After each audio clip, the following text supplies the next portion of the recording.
Muy buenos días, amigas y amigos oyentes de Colectivo Burbuja. Os doy la bienvenida a un nuevo programa de Economía Directa. Hoy tenemos con nosotros a Jordi Yatzer. Buenos días, Jordi. Buenos días. Y a Josean Paunero. Buenos días, Josean. Hola, buenos días. Hoy hablamos de la moción de censura, desde luego el acontecimiento político del año en España que puede dar al traste con el gobierno del Partido Popular, con el gobierno de Mariano Rajoy, poner a Pedro Sánchez al frente de un nuevo gobierno que se supone que sería un gobierno provisional hasta unas nuevas elecciones, ya que el PSOE cuenta con muy poquitos apoyos, con muy poquitos diputados. Todo depende prácticamente de lo que vote el PNV, y a estas alturas, cuando escuchéis el programa, la mayoría de vosotros ya se sabrá qué ha pasado, pero a estas alturas todavía no se sabe bien qué va a votar el PNV. Si sale adelante la moción de censura, pues se abrirá un nuevo periodo en la política española, que ya veremos en qué termina. Vamos a hablar también de inflación. Vamos a hablar de ese IPC español que repunta hasta el 2%. Los temores de que esté rebotando la inflación aumentan, y eso se une con el tercer tema del día, que es lo que está pasando en Italia. En Italia ha ocurrido algo extrañísimo, y es que el presidente de la República, que allí no se elige directamente, sino que lo elige el propio Parlamento, pues ha vetado una ley. Allí tiene ha vetado un gobierno, allí tiene esa prerrogativa el presidente de la República, pero por una razón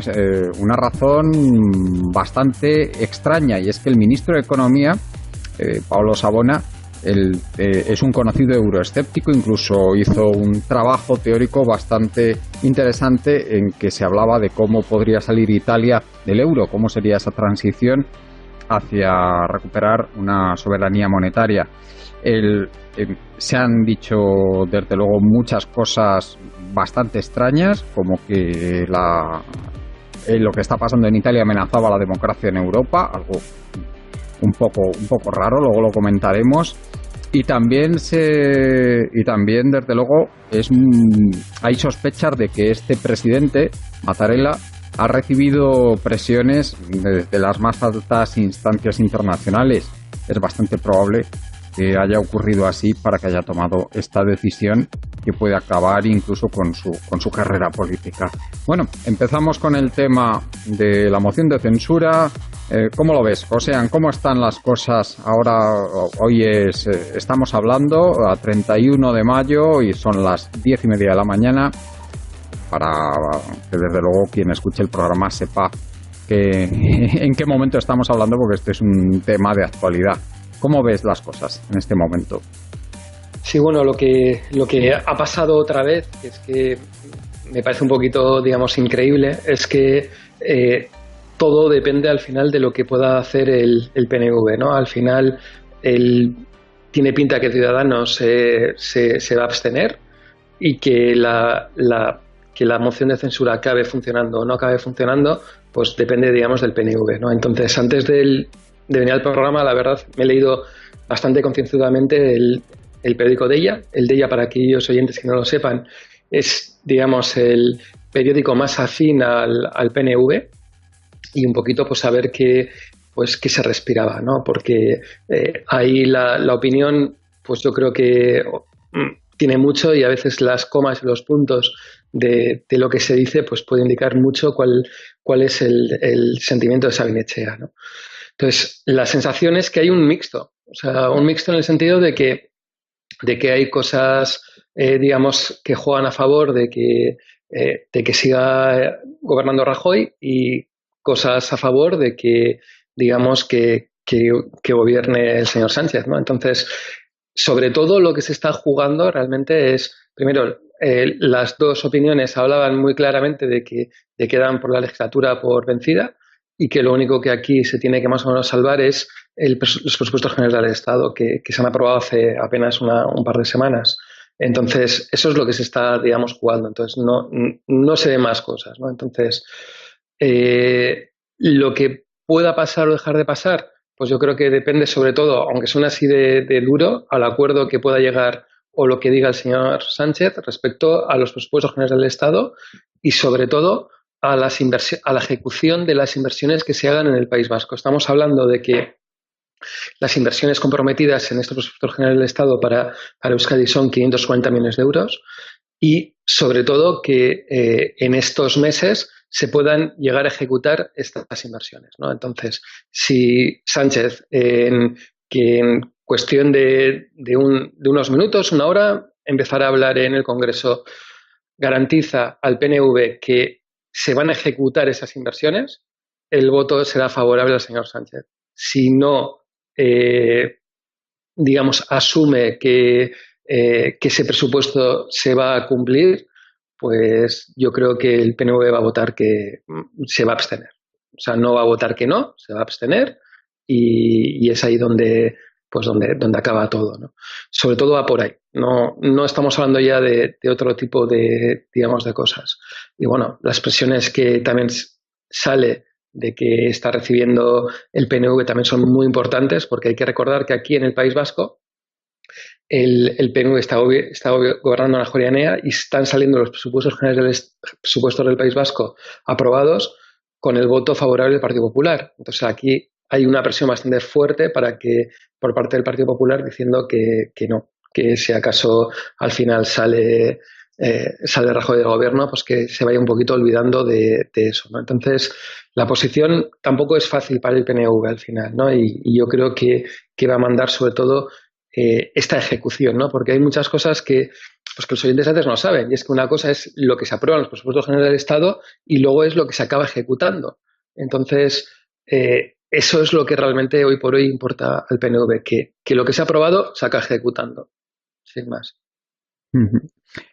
Jordi, ¿cómo ves tú ahora mismo la situación? ¿Tú crees que va a salir adelante la moción? ¿Cómo ves el sentido del voto del PNV?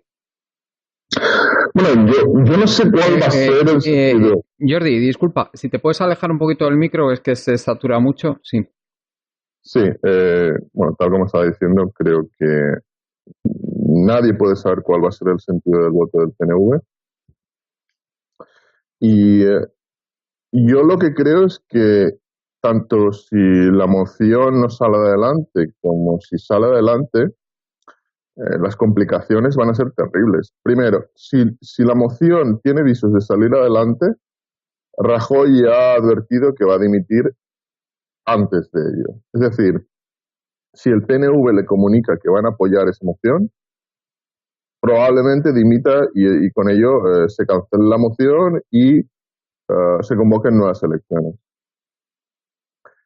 Si eso no ocurre, es decir, si la moción pierde, es decir, el PNV vota de forma negativa, a mi modo de ver, lo que ha conseguido Pedro Sánchez es algo inteligente y es llevar la iniciativa como primer partido de la oposición.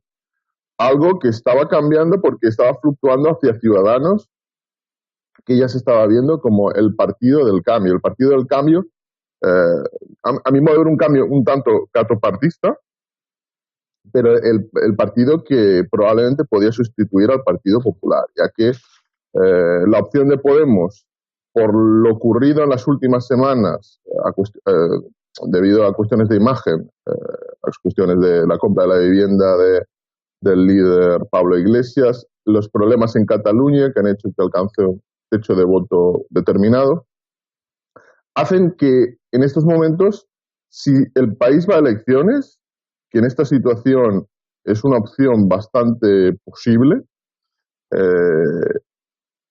Ciudadanos acabará siendo el partido que se mostrará como la alternativa. Y con todo esto, Pedro Sánchez quiere llevar la voz cantante. Con lo cual, lo que está haciendo es cambiando el foco. Y a mi modo de ver, ha tenido éxito. Ha sido totalmente exitoso. Ha conseguido plantarse. Era un partido que no tenía ningún tipo de.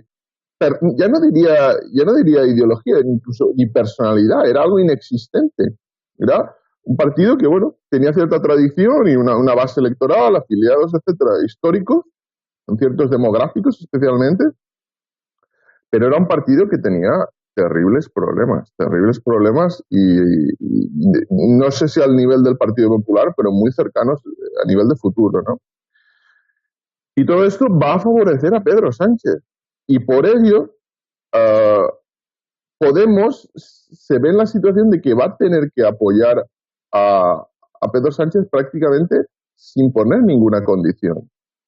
Tiene que sumarse a este carro y creo que entrar en un gobierno de coalición, porque lo que harían no es solo apoyarle, sino entrar en el gobierno para tener visibilidad. La situación es tremendamente complicada para prácticamente todos los partidos políticos, excepto Ciudadanos. Porque Ciudadanos ahora, la opción que tiene, ya que Sánchez lo que en el fondo quiere es que Ciudadanos se retrate, es decir, ¿qué puede decir el Partido Socialista y Podemos? El gobierno corrupto de Mariano Rajoy se mantiene porque Ciudadanos quiere que se mantenga. Entonces, la opción de los estrategas de Ciudadanos será, con toda probabilidad, presionar para unas nuevas elecciones. Y decir, no, nosotros no queremos al señor Mariano Rajoy, queremos que dimita y queremos que haya nuevas elecciones. Y de hecho ha hecho también algo inteligente, y es que ha propuesto nuevos candidatos incluso del Partido Socialista. Bueno, hay dos formas de no aceptar un trato.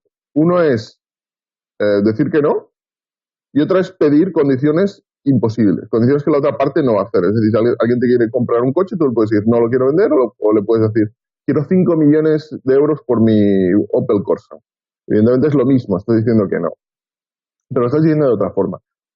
Y yo creo que en el fondo las condiciones que está poniendo Ciudadanos al Partido Socialista son condiciones para decir que no, pero sin decirlo expresamente. Y lo hace porque quiere salvaguardar su imagen. Si el país va a nuevas elecciones, en estos momentos y con el desgaste del Partido Popular, hay una gran posibilidad de que el Partido Ciudadanos fuera el que gobernara este país, probablemente apoyado con el Partido Popular. Hay otros factores que a mi modo de ver son importantes. El primero es que si esta moción sale adelante, la práctica totalidad del arco parlamentario, sin incluir al Partido Popular y Ciudadanos, va a tener que apoyarla. Quizá pueden no hacerlo dos partidos muy pequeños, como puede ser UPN, incluso Bildu, pero el resto van a tener que sumarse. Y eso, mantener un gobierno con 8 partidos, 7, 9 partidos, va a ser dificilísimo. Dificilísimo para el Partido Socialista, aunque salga hacia adelante. Y en las próximas elecciones, que no tardarían en convocarse, el discurso de Ciudadanos sería muy potente contra el Partido Socialista. Diría, ustedes están gobernando con los independentistas, o ustedes han llegado al poder gracias a los independentistas.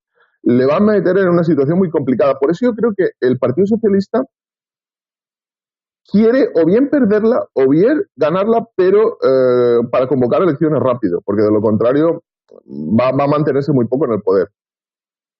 Y hay otro factor que es terriblemente clave para esto, y es que, aunque es cierto que tendrían mayoría en el Congreso, no tendrían mayoría en el Senado. Y si bien es verdad que el Senado, en el fondo, lo único que puede hacer es retrasar la aprobación de algunas leyes, las reformas constitucionales quedarían absolutamente bloqueadas, las de calado. Con lo cual, si algún socio político le pide una reforma de la Constitución a Sánchez, no va a poder hacerlo porque el Partido Popular tiene mayoría absoluta en el Senado.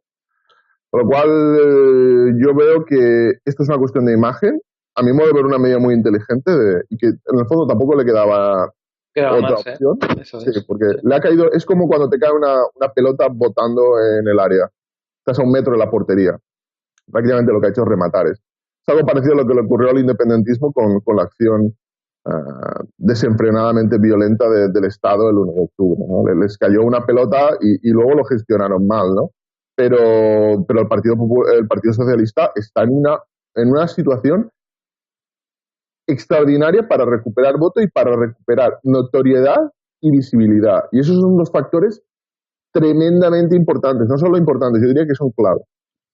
Sí, además, yo veo otro tema, que aquí la clave de lo que pueda pasar, como bien decís, es el PNV, y es muy interesante el que Mariano Rajoy esté pensando en dimitir in extremis, porque eso significa que saben que aquí una de las claves es el control de Radio Televisión Española, Y otra de las claves es lo que se puede hacer durante los meses que hubiera hasta las elecciones en la gestión del tema catalán. Saben que una recuperación de una negociación en Cataluña y que se vea que el tema se pudiera ir encarrilando o más o menos encarrilando, si consiguiera eso Pedro Sánchez, que es un peligro claro que pueda para el PP, me refiero, un peligro claro para el PP, que eso pudiera pasar, pues sería extremadamente perjudicial para ellos. Y luego está, evidentemente, lo de Radio Televisión Española. Yo creo que es importantísimo también.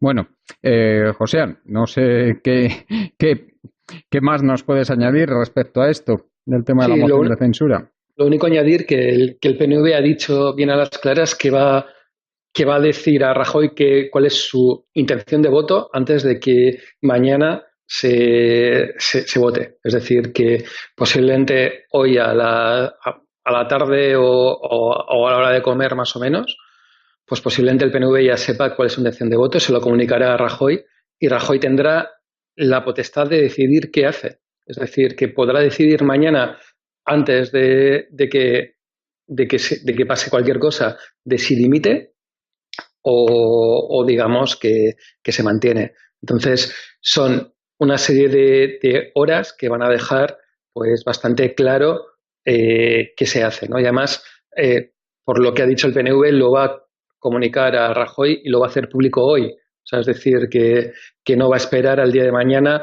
a decir y que se podría negociar alguna serie de cosas, etcétera, ¿no? Entonces ahí yo creo que posiblemente lo que vaya a pasar mañana se va a saber hoy. Casi a un 90 y tantos % de posibilidades. José, es que eso lo estamos comunicando, o estamos hablando de ello como un programa más de los tantos que hemos grabado en Colectivo Burbuja, pero sería un hecho absolutamente histórico. Es decir, que un presidente, bueno, en el fondo es un primer ministro, pero un presidente de un país grande de la Unión Europea, y no solo eso, un país como España, donde muy poca gente dimite, se niegue a seguir en el gobierno porque puede perder una moción de censura, nos lleva a la transición.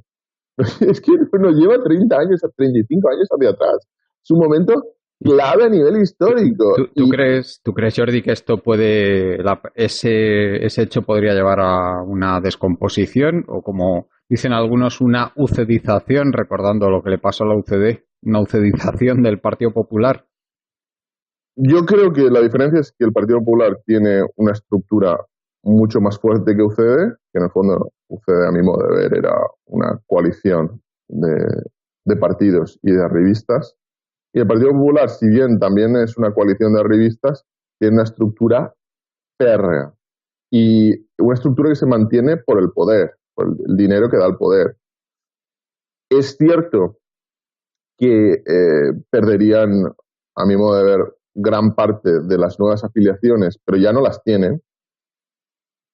Sin embargo, el nivel de voto que tienen entre los mayores de 55 años es muy alto. Yo creo que no se irían a 13 diputados, pero se quedarían a lo mejor en un 15 o un 20% menos de diputados que en estos momentos. Yo creo que lo que ocurriría es que el Partido Popular será sustituido por Ciudadanos, que en el fondo el sistema, si uno analizamos el régimen del 78, cuando UCD queda destruido, es sustituido por el Partido Popular.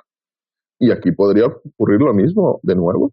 El Partido Popular es destruido, internamente implosiona y Ciudadanos va sustituyéndole. Y esa es la duda a nivel histórico que estoy convencido que en estos momentos están valorando algunos partidos nacionalistas. Porque el discurso de Rivera, el discurso de Ciudadanos, en cuestiones, yo no diría económicas, pero en cuestiones nacionales, en cuestiones de estructura del Estado, es mucho más conservador que el del Partido Popular. Porque al Partido Popular era evidente que a Rajoy le temblaban las piernas con el tema catalán, incluso en el discurso es que le temblaba la voz. Es que no quería problemas ahí. Y sin embargo a Ciudadanos ese discurso le va muy bien, incluso si el Partido Socialista intenta bajar tensión, etcétera, para Ciudadanos va a ser bueno en el sentido de que va a tener un enemigo. Va a tener un enemigo y eso va a provocar que el Partido Socialista esté en una posición que intente distinguirse de Podemos. Es decir, va a decir, va a tener este discurso. Nosotros somos la izquierda no autodeterminista. Entonces yo no sé hasta qué punto va a poder arreglar eso el Partido Socialista. Va a poder bajar la tensión. Porque tampoco puede ceder demasiado. Porque entonces le da el discurso hecho a Ciudadanos y no se diferencia de Podemos. Es muy complejo. Con lo cual, ERC, PDeCAT y el PNV pueden estar labrando en estos momentos un futuro en el que un presidente del gobierno sea mucho más duro y les quite una parte del poder que tienen las autonomías. Porque esto nos parecía imposible hace 8 meses, ¿eh? Eso de que se interviniese una autonomía, estábamos diciendo que habría levantamientos ciudadanos, ¿eh? Esto es como en El Padrino, cuando se dice, no, aquí no se puede atentar contra ningún policía. Y bueno, el hijo de Don Corleone dice, no, ¿cómo que no se puede? Vamos a hacerlo y vais a ver cómo se puede hacer. Y al final lo han hecho y no ha pasado nada, se ha aplicado el 155 y no ha pasado nada. Y eso, yo creo que hay ciertas líneas rojas donde sí que se levantaría la ciudadanía, pero se puede profundizar mucho más, ¿eh? Entonces, yo no sé hasta dónde pueden llegar los partidos nacionalistas porque se pueden acabar con un tiro en el pie, ¿eh? Con Rivera en el poder. Sí, yo creo que lo que dice Jordi desde la lectura que se está haciendo desde aquí es bastante parecida, ¿eh? Y que incluso yo creo que, viendo las declaraciones que hace el PNV, yo creo que va ahí. Es decir, que realmente el miedo que tiene el PNV es a Ciudadanos realmente. O sea, a Ciudadanos sí que haya un cambio en el estatuto de manera clara. Entonces, el que haya podido apoyar al Partido Popular en un porcentaje importante ha venido de esa radicalidad de Ciudadanos. Es más, incluso yo creo que hay programas por ahí que están, para que los oyentes lo vean, que yo he dicho que la sensación que tenemos aquí en el País Vasco de que Ciudadanos es de esa extrema derecha, ¿vale? Pero esa extrema derecha ideológica. O sea, no es extrema derecha económica y poco a poco yo creo que se está viendo incluso en las situaciones, ¿no? También yo creo que añadiría una cosa, y es que habría elecciones y tenemos muchísimas probabilidades de que las cosas no acaben cambiando, no acaben, o sea, y no cambien tanto, o sea, porque realmente sí que, pues un poquito lo que comentaba Jordi, que el Partido Popular pueda caer a ese 17 o 18% de intención de voto, pero hay que pensar que por cómo se reparten los escaños a nivel nacional, ese 17 y 18% de votos puede que le den entre 70 y 75 escaños sin demasiados problemas. Y puede pasar incluso que Ciudadanos con ese 24 o 25% de votos no llega a los 100 escaños. Es decir, que volveríamos a estar en una situación en la que de fijo Ciudadanos a ver con quién puede llegar a acuerdos. O sea, porque con el PSOE que podría llegar a esos 90 escaños otra vez o 90 y algo, que sería la fuerza más o menos para hacer un gobierno fuerte, pero tampoco veo al PSOE que esté dispuesto a ser una primera fuerza y estar en la oposición. El Partido Popular tampoco lo veo que llegaría. Es más, si juntamos 100 más 70, tampoco le da para realmente tener un gobierno de mayoría absoluta. Pero, entonces, Josean, ¿tú crees que los miembros del Partido Popular, que en el fondo es un partido, repito, que se mantiene por el poder, por el dinero que da el poder, renunciarían a tener puestos en la administración en un gobierno de coalición para estar en la oposición y estar fuera del dinero que se maneja? yo creo que entrarían en un gobierno de coalición con Ciudadanos. Sí, pero en ese gobierno de coalición con Ciudadanos, si resulta que ese gobierno no tiene esa mayoría absoluta, es decir, que no tiene los 176 escaños entre los dos, ¿vale? Porque realmente lo que están reflejando las últimas encuestas es que está habiendo un trasvase de votantes del Partido Popular Ciudadanos, pero que ese trasvase de votantes del PSOE que se estaba produciendo hace tiempo se ha limado, ya se ha parado, pues nos vamos a encontrar en una situación en la que los partidos nacionalistas vuelven a ser importantes y vuelven a ser necesarios para que se aprueben esos presupuestos. Entonces, a ver qué situación haría que un partido políticamente de nacionalista español como puede ser Ciudadanos necesite los votos de un PNV, por ejemplo, para poder sacar eso, ¿no?, adelante.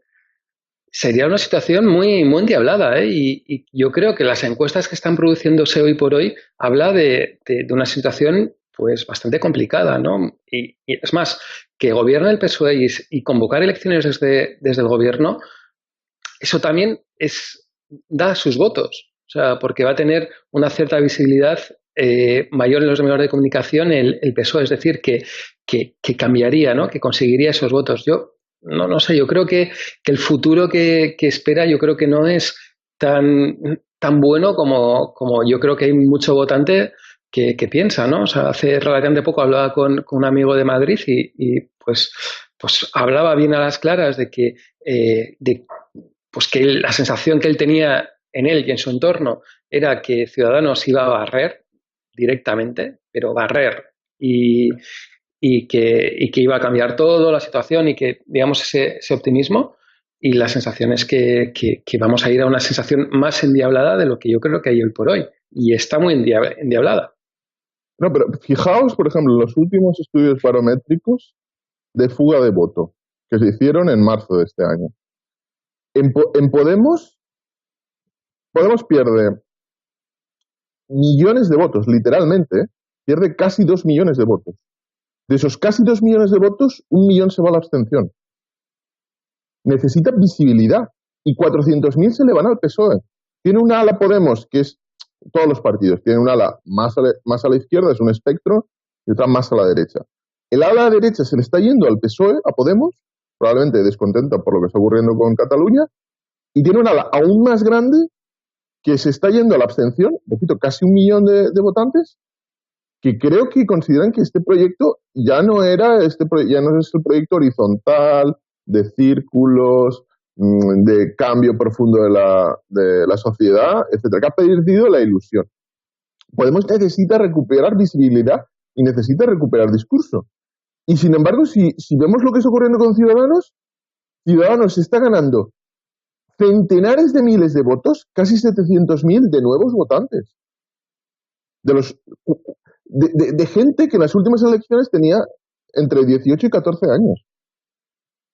Entonces, entre la gente muy, muy joven, el Partido Popular, entre la gente conservadora joven, prácticamente no existe, y Podemos y el Partido Socialista no son tan atractivos como lo eran antes, especialmente Podemos. Es una situación tremendamente complicada y el PSOE y Podemos necesitan recuperar el discurso y el pulso. Y yo creo que esta moción es clave para ellos, ocurra lo que ocurra. Necesitan recuperar ese pulso. Bueno, pues si queréis vamos pasando al segundo tema, al tema de la inflación. Joséan, ¿cómo este repunte del IPC español al 2%? Vemos también presiones inflacionistas en Estados Unidos, las vemos también en el Reino Unido. O sea, están empezando a verse ya subidas del IPC que llevábamos, o sea, del índice de precios al consumo, desde que llevábamos muchos años sin ver. ¿Es la vuelta de la inflación? ¿Cómo lo ves? Bien, yo creo que hay que diferenciar por países, ¿no? Porque hay bastante diferencia en el momento que puede haber en Estados Unidos o a diferencia con el momento español. En el caso de Estados Unidos se está produciendo esa inflación porque se están produciendo subidas de salarios. Es más, en determinados sectores, sobre todo muy relacionados con los tecnológicos, la escasez de talento es exagerado. O sea, yo estoy, por temas profesionales, me dedico a temas de Internet y nuevas tecnologías. Y la verdad es que nos estamos encontrando hablas con otras empresas, que hay un movimiento bastante fuerte de profesionales que están yéndose de España y están recabando, sobre todo, la verdad, en Irlanda y en Inglaterra, pero la realidad también te dicen que es que incluso está pasando un efecto medio sustitución, de que el español se está yendo a Irlanda y el técnico irlandés o inglés se está yendo a Estados Unidos. O sea, sobre todo yo creo que es por un afín idiomático y etcétera, ¿no? Pero eso se está produciendo. Entonces, esa inflación de sueldos está provocando que vaya directamente a precios. En el caso, digamos, español, esa inflación no se está produciendo porque los sueldos están aumentando de manera clara en España, sino porque todo el viento a favor que hemos tenido, sobre todo del del tema de efecto petróleo y el efecto tipo de cambio se está empezando a cambiar. Hay que pensar que no hace tanto teníamos la relación euro-dólar a 1,22, 25 y ahora la tenemos a una relación más 1,15, 1,17. Eso es que las importaciones nos salen más caras y luego el efecto petróleo que también pues está aumentando, ¿no? Y a su vez también ese efecto, digamos, de tracción que se está produciendo en otros países, ¿no? En Estados Unidos o incluso en China, ¿no? En China es algo que hace años no se tenía en cuenta porque no era tan importante lo que podría aumentar los sueldos y los salarios en China, pero hoy por hoy se está produciendo subidas más o menos importantes de poder adquisitivo en los sueldos chinos, ¿no? Entonces, todo esto está llevando a que se huela que ese periodo de inflación casi nula o deflación está empezando a existir, ¿no? En el bono americano al 3%, que lo hemos tenido hace muy poquito tiempo, a 10 años, nos indicaba que se está esperando que haya una cierta inflación. En España ya lo tenemos al 2%, con lo que ello conlleva. Hay que pensar que se han aprobado los presupuestos hace nada y en los presupuestos se hace una subida del 1,6% a los pensionistas. Es decir, que si esta subida de inflación se prolonga con el tiempo, ese 1,6 se quedará pues por debajo de la inflación, ¿no? Entonces, yo creo que esta es una munición que sobre todo a los bancos les puede venir relativamente bien y sobre todo al Banco Central Europeo porque ya está más cerca de que pueda haber, digamos, la normalidad, ¿no? Y bueno, esta normalidad puede provocar problemas muy serios en España y yo creo que en Italia, ¿no? Y bueno, yo creo que vamos a verlo. Uh-huh. Yo también creo que una de las claves está ahora mismo en que están subiendo los salarios también a un ritmo bastante importante tanto en Alemania como en Estados Unidos y en el Reino Unido, ¿eh? Entonces digamos que en esos países la situación en España pues sería bastante extraña, ¿no? Lo que está ocurriendo allí, pero está ocurriendo. Evidentemente hay sectores amplios de oficios sin cualificar o de baja cualificación en que no está pasando esto, pero está pasando en muchos sectores laborales, que está habiendo una escasez tremenda de mano de obra. Y recordemos que sin esa subida salarial es imposible que haya tensiones inflacionarias más allá de lo que puede ser una distorsión causada por una subida de los precios del petróleo, pero es que está empezando a pasar ya. Jordi. Bueno, yo creo que en el fondo un poco de inflación les viene bien para limar el montante de deuda real de la economía, especialmente la deuda privada. Si sube la inflación, hay tipos cercanos a cero y los sueldos van subiendo poco a poco, en el fondo la deuda está bajando. La deuda en efectos reales está bajando y la capacidad de repago está aumentando. Aquí el mayor problema es qué va a ocurrir con los tipos de interés si estos porcentajes de inflación crecen incluso un poco o se van manteniendo.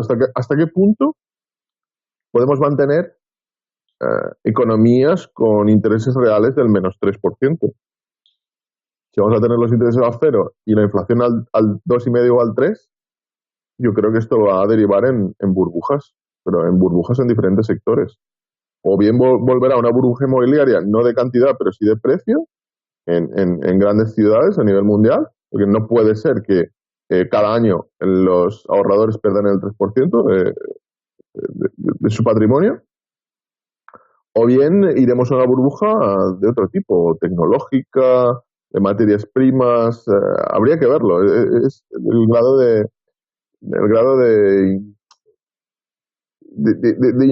imposibilidad de prever lo que va a ocurrir es muy elevado, pero a mi modo de ver es evidente que lo que va a ocurrir es el aumento de burbujas, no sé en qué sectores, pero que va a ocurrir. Y si esto se quiere parar, tendrán que subir los tipos de interés, pero si suben los tipos de interés, el estado de la economía no lo puede permitir, porque iríamos a algún tipo de shock, especialmente en Europa.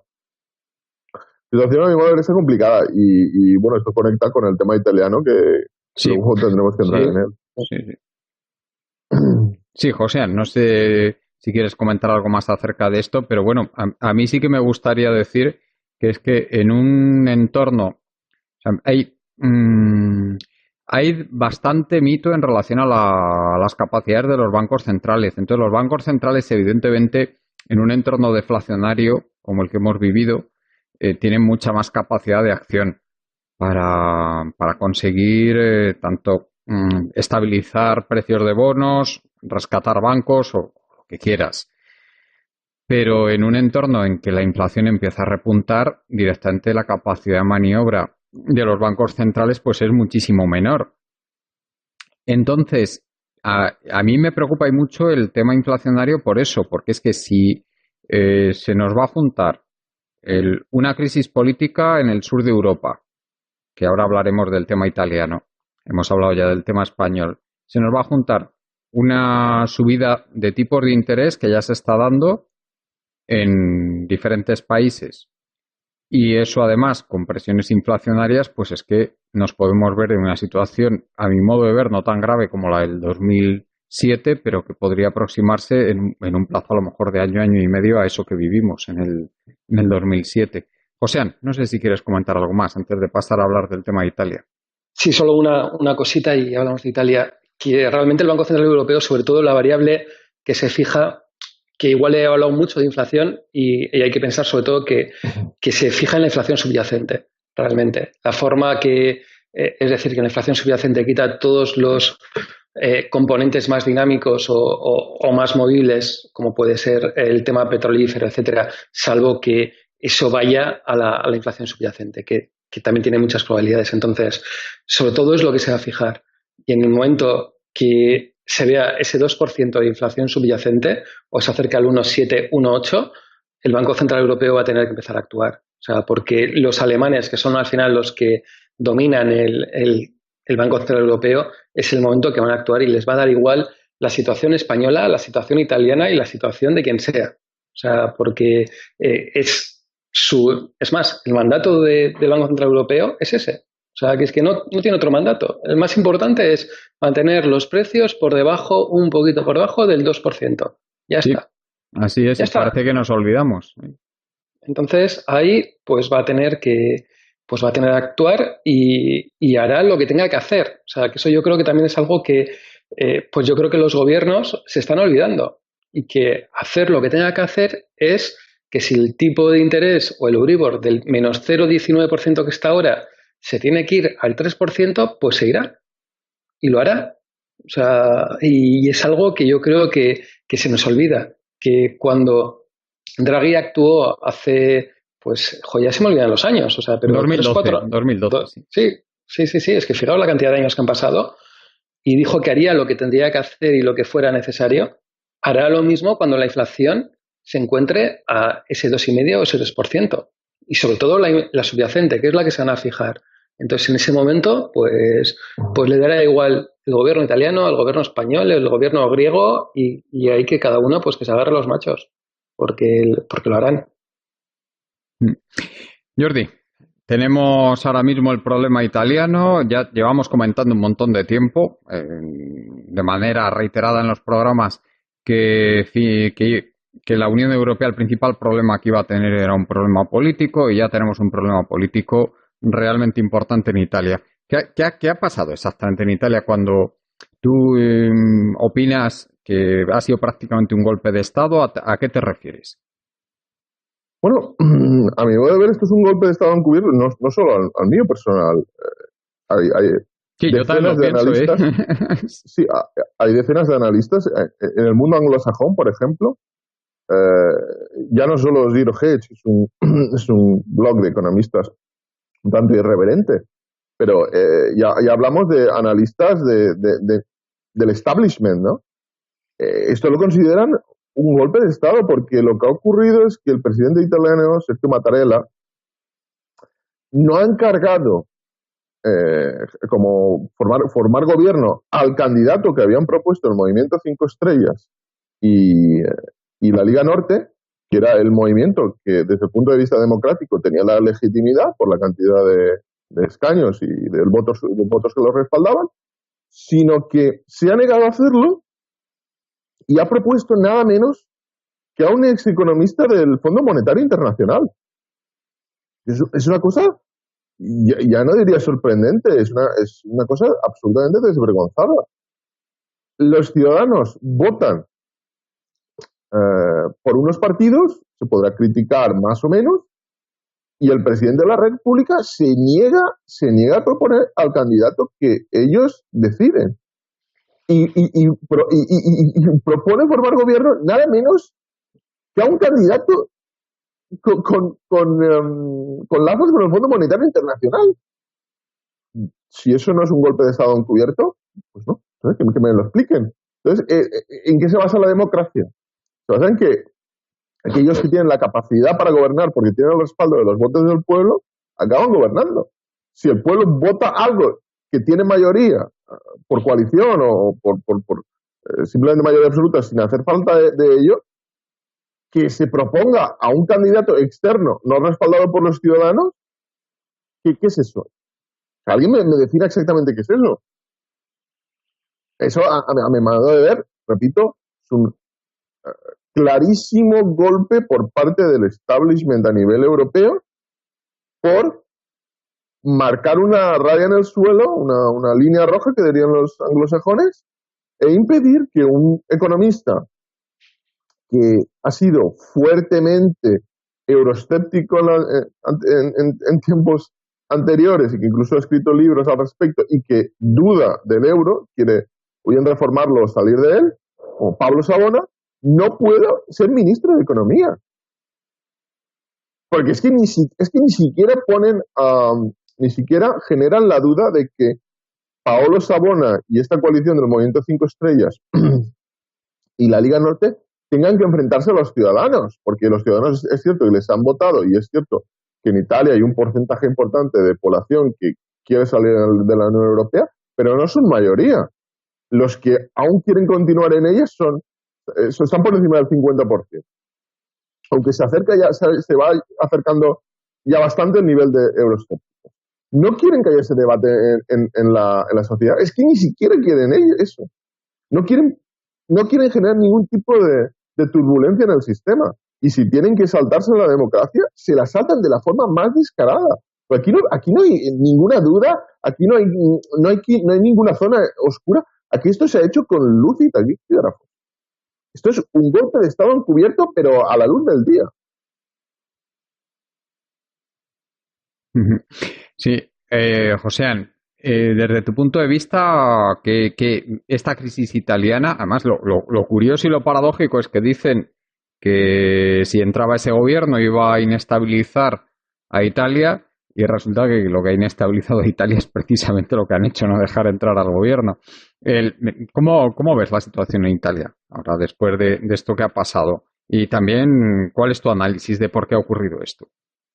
Bueno, yo estoy de acuerdo con lo que ha comentado Jordi de que es un golpe de Estado encubierto y que está ahí, ¿no? Realmente yo creo que se ha producido y que directamente porque es que no pueden dejar que Italia asuma los postulados de estos dos partidos al final, porque eso llevaría pues irremediablemente a que al fin de la Unión Europea. O sea, si Italia se va y se va a las bravas, como es lo que pues lo que parece que se quería hacer, porque hacer una especie de doble moneda para devaluar de manera bestia esa moneda es una especie de irte, pues yo creo que nos llevaría al fin de la Unión Europea y desde arriba pues han decidido que no hay que hacerlo. ¿Qué es el problema de todo esto?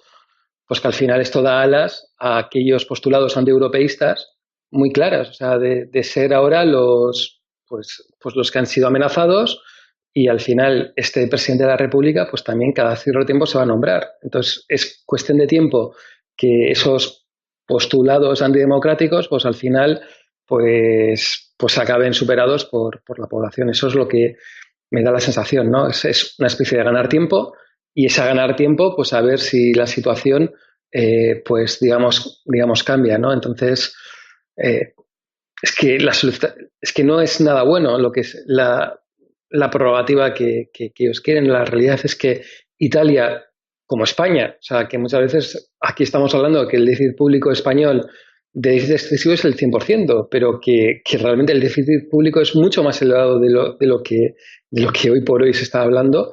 Realmente son con economías que están quebradas. Y en el momento en el que habría cualquier movimiento, digamos, social o económico, pues va a provocar esa desestabilización completa, ¿no?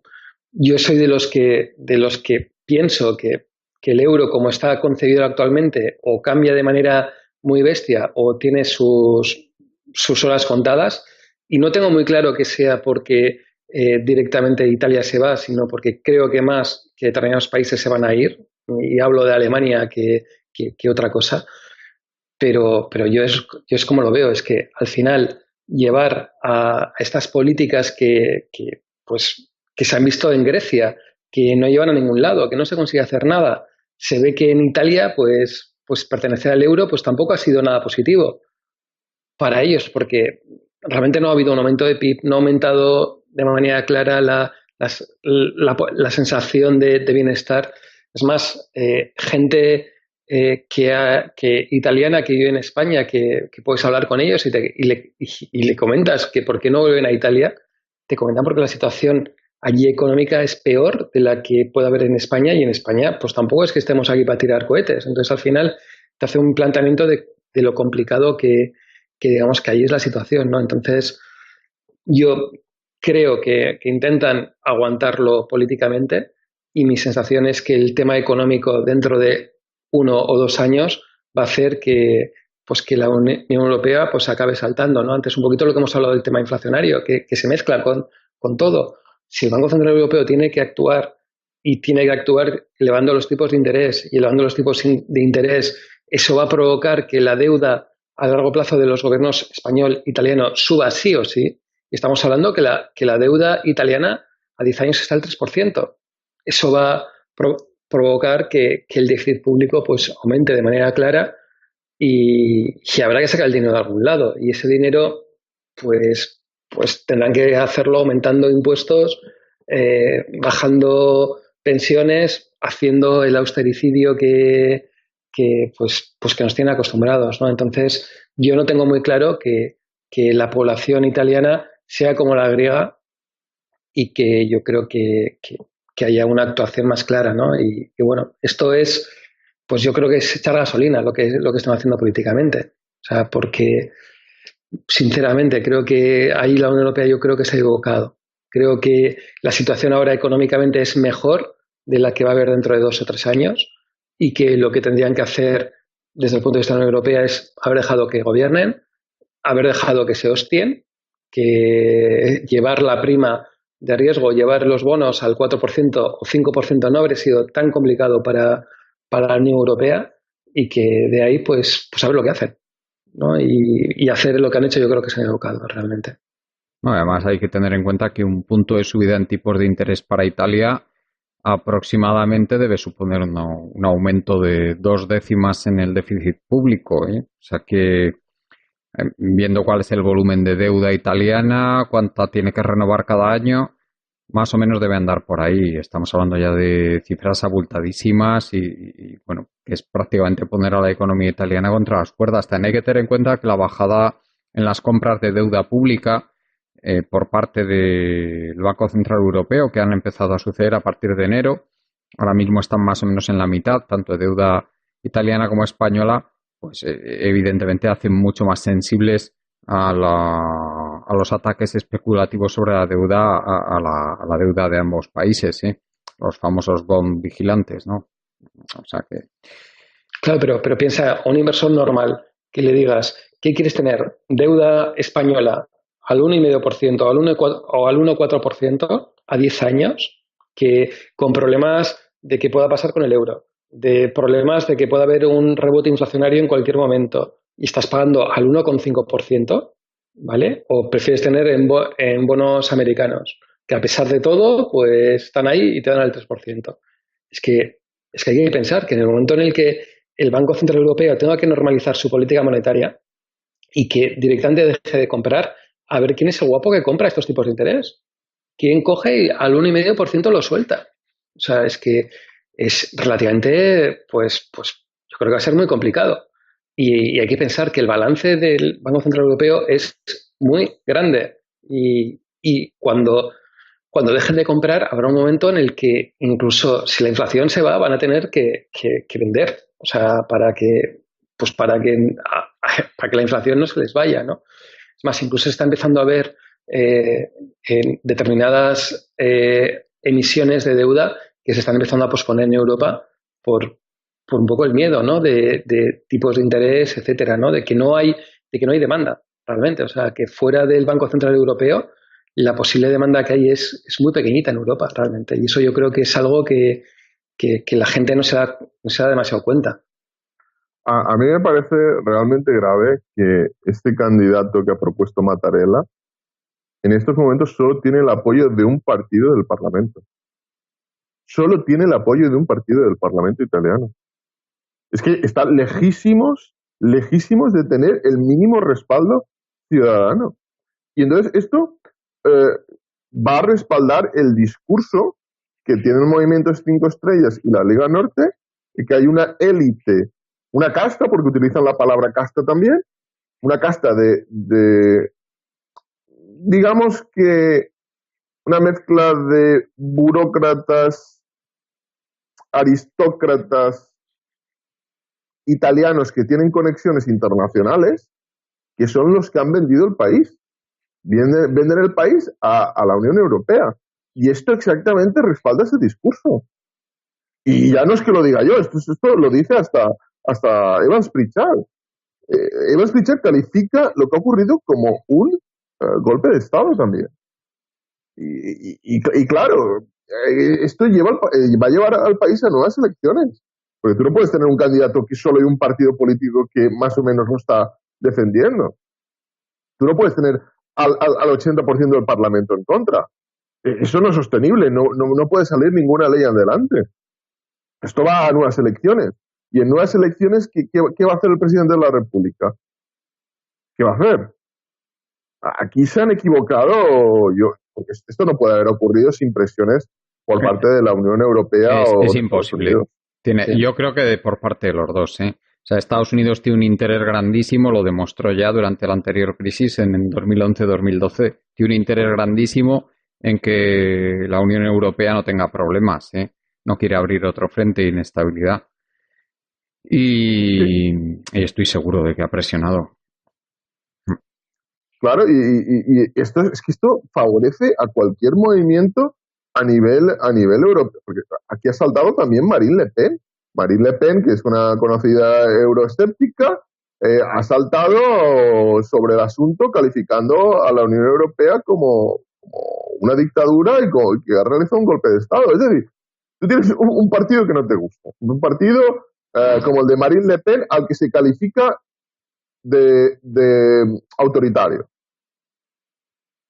Pero claro, si tú lo estás haciendo exactamente lo mismo que acusarías a ella de hacer, es que yo lo único que puedo pensar es que esto va a dar alas a los partidos euroescépticos.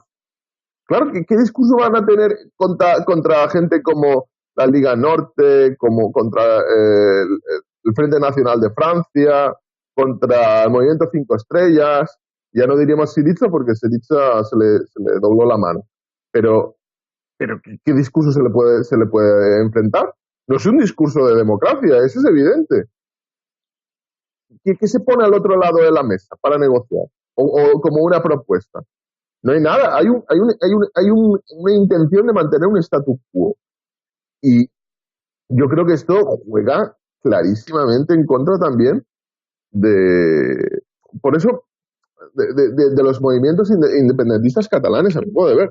Yo creo que hay una pulsión por parte de la Unión Europea de no querer tocar nada del andamiaje por miedo a que se derrumbe este edificio, que están llegando a la contradicción. Su propia actuación está generando más turbulencias.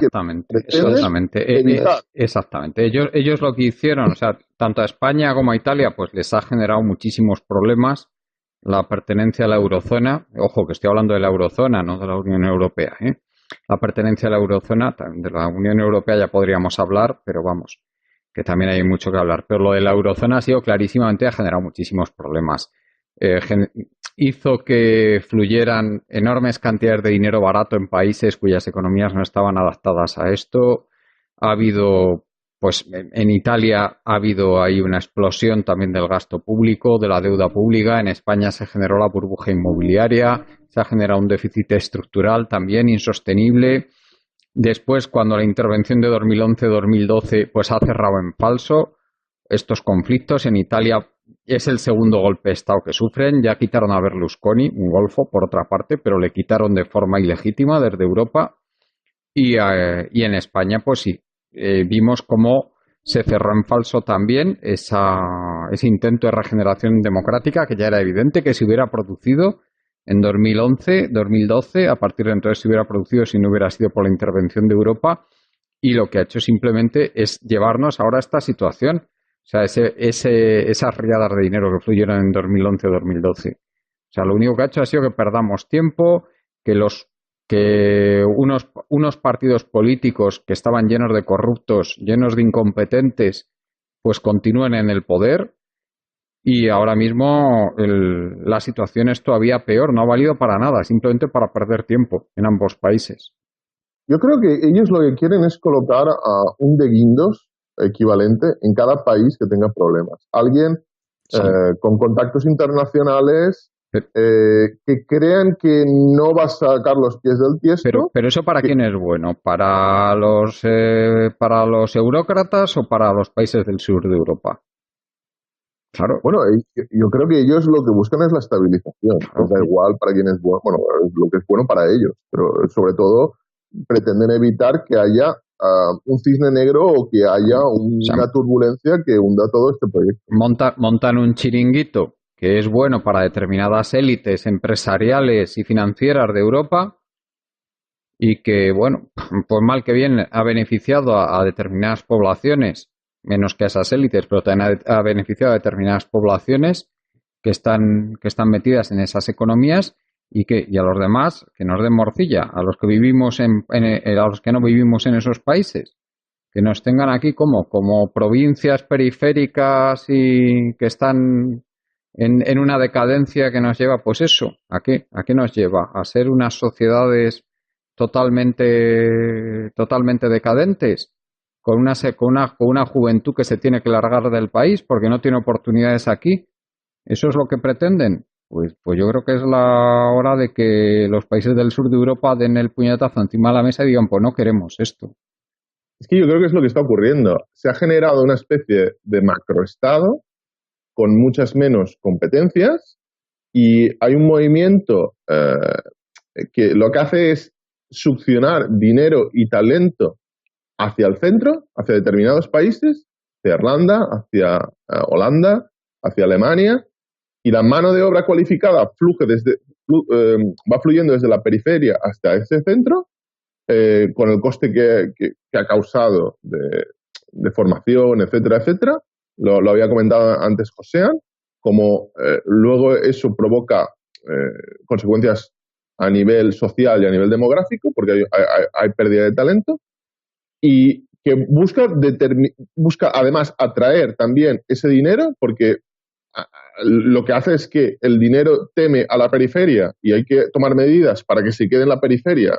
Porque recordemos que hace 4 o 5 años había unos diferenciales brutales en la prima de riesgo con Alemania, porque claro, si vas a estar en el euro, lo que haces es meter el dinero en Alemania, si esto se rompe, pues bueno, tendrás neomarcos a prácticamente el doble de valor, ¿no? Pero no lo vas a dejar aquí. Con lo cual tenemos un supuesto pseudoestado que tiene una zona de ese estado donde los inversores no se fían y unas partes se pueden financiar de forma más barata y pueden atraer el talento y pueden robar la mano de obra cualificada a otras partes en el fondo es como si quisieran convertir al resto de Europa en las urdes, ellos ser Madrid, y luego dar algún tipo de o algún tipo de ayuda para mantener a la población anestesiada y con la cabeza como un avestruz debajo del suelo. Eso es lo que buscan. Bueno, no sé si lo buscan premeditadamente, pero es la consecuencia del diseño que han hecho. Yo creo que es lo que dices, es la consecuencia. También, a ver, que también hay que ver por qué se ha llegado a esta situación, que eso también es otra de por qué, ¿no? Al final estamos hablando de países, tanto España como Italia, al final, pues que en cierta manera no han, el sector público no ha conseguido directamente no tener déficit público y no tener y la economía en sí en general tener ese déficit exterior. Es decir, que todo esto también se produce en cierta manera por culpa de los propios gobernantes y también por los propios gobernados. O sea, que tampoco estamos aquí quitando cosas. Sí, O sea, sí, estoy contigo, José, pero ten en cuenta que en países como Italia y como España, si tú les das unas riadas de dinero barato que están tapando los problemas que surgen por la mala administración de los gobernantes, pues eso hace que la población no sea capaz de interpretar las señales tampoco de lo que realmente está pasando por debajo de esa riada de dinero barato. Por ejemplo, en el España, que nos entró el dinero a riadas, barato, ¿vale? ¿Qué es lo que teníamos que haber hecho? Cuando hubo problemas con los bancos, en vez de entrar el banco España a decir respaldo esa deuda y emito la deuda, pues mira, chicos, la cascáis. Y este dinero barato que ha entrado a riadas, pues pierden los bancos franceses y pierden los bancos alemanes y reestructuramos y ya está. ¿Vale? Que es que aquí el problema es que se mira solo desde un punto de vista económico las cosas y que en cierta manera puede ser correcto, pero cuando interesa a determinada gente. Cuando no interesa a determinada gente no se mira ese punto económico. Esa es la clave, José. Fíjate en una noticia que no hemos comentado y a mi modo de ver está conectada con todo esto y que es fundamental para entender el diseño de la Unión Europea. Si yo os pregunto, ¿qué país es más rico, tiene más calidad de vida, si Rumanía o España, qué me diríais? Me parece España. Parece. Vale, y si yo os diría que Polonia o Bulgaria o España, ¿qué me diríais? Bueno, pues también diríamos que España, lo que pasa es que Polonia está rápidamente acercándose, ¿no? Acercándose, sí. Vale, entonces, ¿me podéis explicar por qué la Unión Europea ayer se publicó que ha recortado las ayudas al este europeo y se las ha aumentado a España? Uh-huh. Y un 5% nada menos, ¿eh? Ha aumentado un 5% las ayudas a España y España ya va a recibir 34.000 millones sin ser de lejos el país de la Unión Europea que tendría que recibir este nivel de ayuda. ¿Por qué? ¿Por qué ocurre esto? A mi modo de ver, porque hay interés político. Estos son los mismos juegos que se dan en España a veces para mantener ciertos equilibrios. Pasan con el País Vasco, pasan con Cataluña. A veces tienes que enviar el dinero a la región en la que te interesa mantener cierta estabilidad. Estás comprando paz. Y estás comprando paz en España en estos momentos.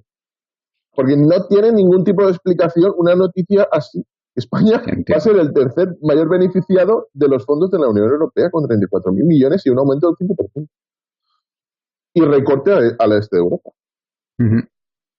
Sí, sí. Está claro que les interesa ahora mismo el tema de la estabilidad de la eurozona es lo prioritario, ¿eh? Ahora que ya veremos cómo acaba esto. Ya veremos. Y luego hay una de las cosas que yo creo que también, que al final dice, se da más por el nivel del PIB, que bueno, que eso habría que ver que ha habido, pues Juan Carlos sabe más de cuál es el porcentaje PIB real que podemos estar hablando, pero si pensáramos que mañana España sale de la Unión Europea, la devaluación que se produce de la nueva peseta es tan brutal que habría que hacer la comparación con Polonia y con la neopeseta. Igual resulta que no tendríamos tantas diferencias. Pero sería a corto plazo esa devaluación, porque es que el equilibrio exterior que tenemos no es malo. Entonces sería simplemente por turbulencias financieras inevitables, pero vamos, sería algo que duraría unos meses nada más. Luego rápidamente iríamos al nivel de equilibrio de la divisa, que eso viene marcado a largo plazo por la balanza de pagos, o sea, por la cuenta corriente. Entonces, con nuestro nivel de turismo y de exportaciones, que aunque parezca que no tenemos determinados sectores muy potentes como la agricultura, automoción, etcétera, yo creo que se estabilizaría. O sea, esto no es ahora mismo 2007 con un déficit por cuenta corriente que teníamos entonces, creo que era del 8%. O sea, no. O sea, que eso... Sí. Hay dos problemas, sobre todo, que hace que cambie, que sea, ¿no? Déficit por cuenta corriente, importantísimo, y déficit público, también igual de importante. Cualquier país que mantenga eso a raya, es decir, que tenga no tenga déficit público y tenga superávit comercial, es que da igual el Fondo Monetario Internacional, da igual la Unión Europea, da igual quien sea. A ese no le tiras, porque no le puedes tirar. Pero en cambio, como tengas algún problema ahí, sí. O sea, imaginaros que mañana nos encontramos que hay una devaluación de la peseta. ¿Os dais cuenta del euro a la nueva peseta? ¿Os dais cuenta qué déficit público podríamos tener? ¿Os dais cuenta qué podría pasar con el nivel de políticos que tenemos que tendrían problemas para financiarse?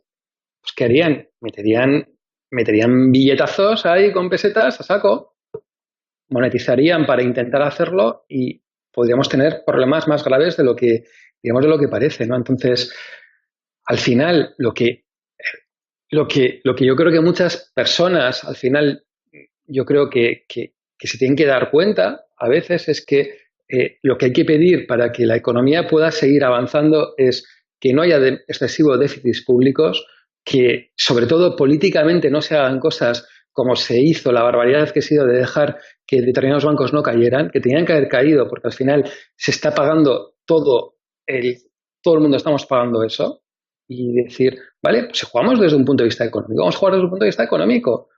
Vamos a hacer que el banco, que no haya déficit público, pero que no se coma todas las mierdas. Como se ha comido, es que pensar la cantidad de mierdas que se ha comido el Estado español al final. Los bancos, el Sareb, lo del Castor, lo de las autopistas. O sea, ¿os podéis imaginar si no se habría comido todo esto, cuál sería el nivel de déficit público que tenía España? Pues sería ínfimamente menor. Entonces, no, es que está muy bien, como hace la Unión Europea, decir que hay que tener un déficit público determinado, pero cuando hay problemas, que asuman los estados. Pero bueno, yo no estoy tan de acuerdo con lo que decís, de que saldrá la Unión Europea y que sería un problema coyuntural. Yo creo que sería más potente de lo que creemos. No sé yo si tendremos ocasión de comprobarlo, desde luego.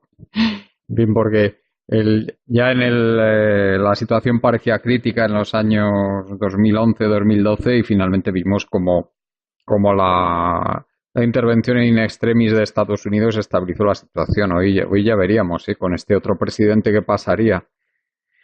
Bueno. Llevamos ya 10 años así, ¿eh? Sí. Y vamos, la Unión Europea, desde luego, tiene potencia económica de sobra ahora mismo para estabilizar otra vez la situación si hace falta, O sea, eso hay que tenerlo clarísimo.